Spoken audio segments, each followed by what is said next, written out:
Well, the Sri Lankan government has long disputed these claims and has cast doubt on the authenticity of the footage.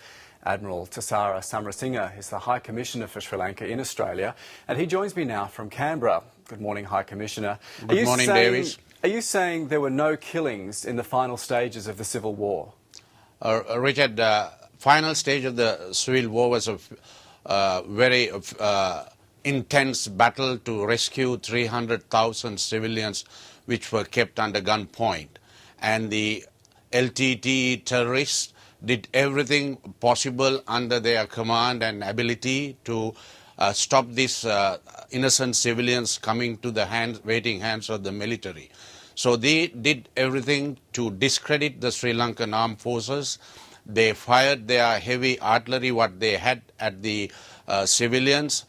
We have had records of these incidents where they were preventing the civilians coming to the hands of the government forces. So 300,000 were rescued by Sri Lankan armed forces, and of course during this confrontation unfortunate victims were there, but not the kind of false allegation of 40 to 70,000.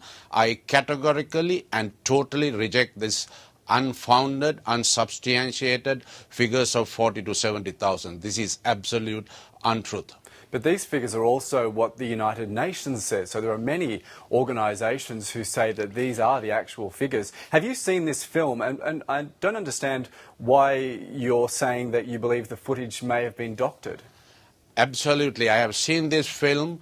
They are not bringing out evidence who had any particular person who has filmed it, and these can be doctored. The LTT themselves, they had a propaganda to film these things and include various atrocities to discredit the government.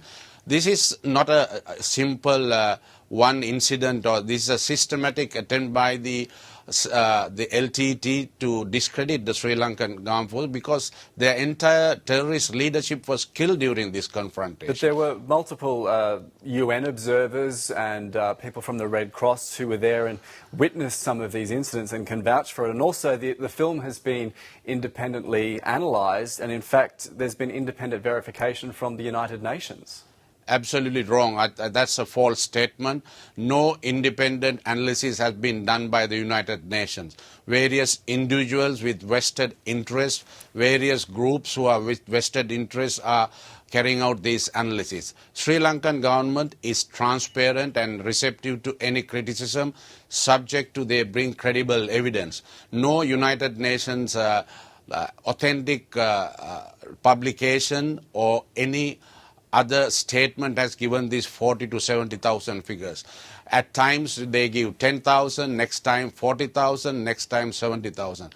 This is very, very wrong images that they are trying to portray. I request you to go through the system analysis of Sri Lankan government for everybody to see. Richard, I had this document. If you could show this to the public.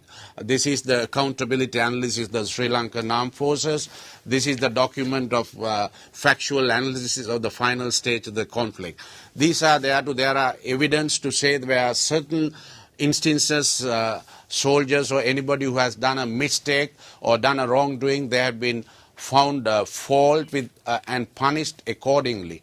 Sri Lankan armed force is a very motivated, highly trained, courageous armed forces, and discipline is foremost in the leadership of armed forces. So you admit some soldiers did actually make mistakes, as does often happen? Yes, but not the way that this presenter says. Systematic rape, systematic killing, genocide, crime against humanity are not words that even worth mentioning. Yes, in any organization that can be wrongdoers, and they have to be identified. There need to be evidence which could be admissible in court of law for somebody to be punished. Not the kind of speculation and falsehood that people tend to carry around the countries like Australia, unfortunately, for vested interests with no authentic evidence and authority and responsibility taken. I take total responsibility behalf of the Sri Lankan government. You- If he has any showed evidence those- with names, location, places, time, please bring it to us. We will look into that in a transparent manner, and we will let authorities know what is true and what is false. High Commissioner, you showed those reports there. There have been calls from the UN High Commissioner for Human Rights calling for an international investigation. Would you submit to an independent investigation of what actually went on in the final months of the civil war? We did have an independent investigation. Who Sri carried that Lanka out? government launched an independent But investigation. who launched that investigation? How can it be independent No, if it of was course, done by Sri the Lankan government has independent people. It's an internal conflict which we had. We were fighting a terrorist organization, and we did defeat the terrorists. And our independent investigation was open to any foreign national. Any person had evidence against our armed forces had the opportunity to bring any evidence. Such evidence has been analyzed. Not only the independent people who came to give evidence, even these doctored documents which have been channeled for this kind of films, which have been telecast over the rest of the world, has been analyzed for the purpose of looking into the challenged and accused atrocities. Richard, this is another document that I have.